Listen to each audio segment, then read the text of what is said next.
Hi YouTube, welcome to your guided reading lesson for today. Today we'll be reading Toby and the Great Fire of London. By now you know lots and lots about the Great Fire of London, and this is a really interesting story about somebody's experience during the Great Fire of London. All of the questions will be inference questions. That's your I, Viper. That means that you need to use clues to find out the answer and things that you may already know. And as I said, you know lots already.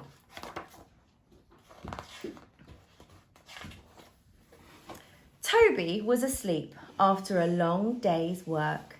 He lived above his master's shop in London. "Toby, get up!" shouted master. "You've left the book for Mr. Pepys here. Foolish boy, take it at once. It's for his diary." Your first question is, how do you think the master is feeling? It doesn't tell us how he's feeling. We need to use our inference skills and work out the answer to the question. How do you think the master is feeling? "Toby, get up!" shouted master. "Oh no!" cried Toby. He leapt out of bed, grabbed the book and ran out into the street. The night was hot, but there was a strong breeze blowing. People were out in the street. Some were running. Toby looked up. There were clouds of smoke and a red sky. Whatever was the matter? And that's your second question. What was the matter? What was going on? Toby ran round the corner. "Fire, fire!" shouted an old lady. She was still in her nightgown. "London's burning!" cried a boy, "and the river's full of boats." Toby saw the flames and he ran on. Your third question is, why was the river full of boats? Have a think to what you already know about the Great Fire of London. The streets were full of carts and choked with smoke. Toby pushed past the crowds of people. He must find Mr. Pepys. At last, Toby found Mr. Pepys's house and knocked on his door. And that's your fourth question, another inference question. How do you think Toby is feeling now? He's finally found Mr. Pepys's house. How is he feeling? But no one came. "Is anyone in?" called Toby. No one answered. He climbed the wall. Up and up he went to the top. Then he saw a terrible sight. An arc of flame spreading all over the city of London.